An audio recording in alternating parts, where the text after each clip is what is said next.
Hi, hello everyone. I believe you are doing okay. My name is Omotayo, and I'm just making this video to address a particular debate going on social media. And it's about the subsidization of hemodialysis in Nigeria. 2 days ago now, or 3 days back, this information has been going on social media, the debates on Twitter, to know if indeed the subsidization is real. And yes, I'm just making this video to give clarity and to tell if indeed it is realistic or if it is real, the reality of it actually. So I will just put it that way because many people have actually been asking me in particular to know if indeed this is a thing, like if the subsidization is actually real and accessible to patients. But before I go on, I would like to appreciate the federal government of Nigeria for being thoughtful, for being able to step in the role to lower the burden, the financial burden of this treatment on patients is actually commendable. And sincerely, thank you, federal government. So having appreciated the federal government, I would like to quickly establish a fact that many of our patients that are currently on dialysis are within the productive age. And sincerely, we all know what productivity or productive age means when it comes to the economic growth of a nation. And sincerely, I think that is one step of the federal government subsidization is one step to ensure that our economic growth is not jeopardized and is actually having we are on a good trend, you know, because actually the treatment of kidney failure, hemodialysis is not something that only an individual can take responsibility for. So people really need the support from organization, from government, so that they can live with their potentials and they will be able to live a near normal life. But let me just go straight to the subsidization. Actually, 5 months ago, the federal government thought of selecting some centers across the nation to subsidize hemodialysis. And actually, the federal government selected the centers. I have the centers, I will read the centers out to us. But the truth of the matter is that this is actually not working. It's not accessible to patients. There are a lot of patients that can't actually benefit this subsidization from federal government.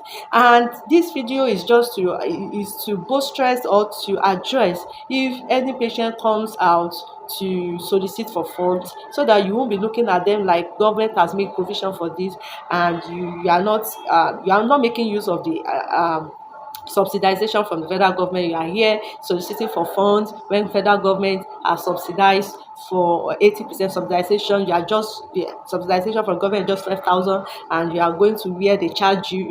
So that's why I'm actually even making this video, so that you will not see patient coming to the public to solicit for funds as liar or unserious. The truth of the matter is that there are even some geopolitical zones that are not actually well captured in this subsidization. When it comes to South, it's only two centers that are selected: University of Calabar Teaching Hospital and University of Benin. And what of the other states? We have renal patients in Bayelsa, we have renal patients in Akwa Ibom, we have renal patients in Asaba, we have renal patients where again Port Harcourt, but they don't even have means of this subsidization in their respective states. And same goes to the southeast.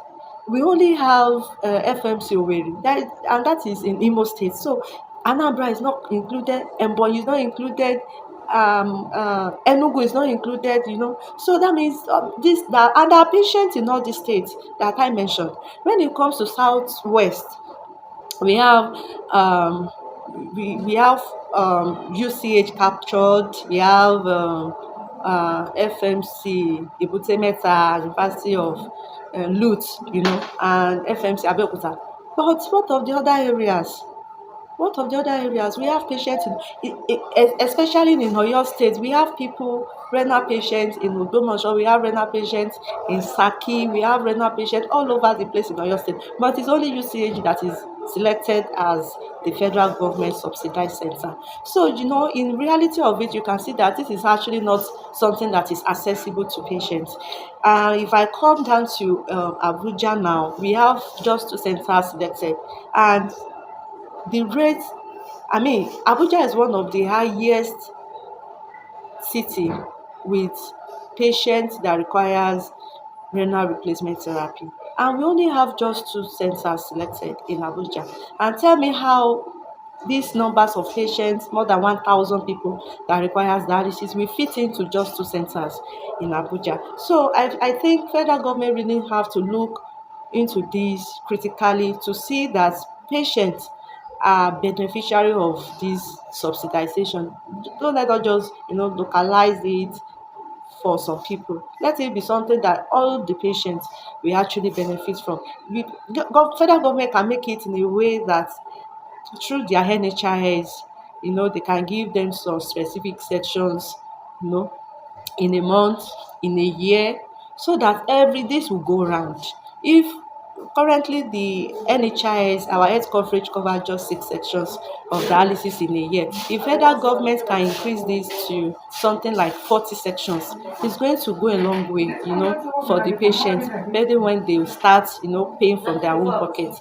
So I think federal government should look into this critically. Through the NHIS, you can decentralize the subsidy. You can be able to make patients to be beneficiary of this subsidization in the country, not that it will just be localized without people getting. So federal government should see a way to make others beneficiary of this subsidy. And actually, I think NHIS is going to be the right avenue for this. NHIS can increase their sections, which is 6 to 40, because 6 sections from NHIS in a year covers just 2 weeks, because patients are meant to have 3 sections in a week for them to live a normal life. And if NHIS can only provide 6 sections, that's just 2 weeks. But if federal government can actually increase this section, it will go a long way, you know. So in summary, indeed federal government has put in place 80% subsidization on some selected centers across the nation. But how accessible? It is not accessible to patients. And the reality of it is that patients are not benefiting from this subsidy.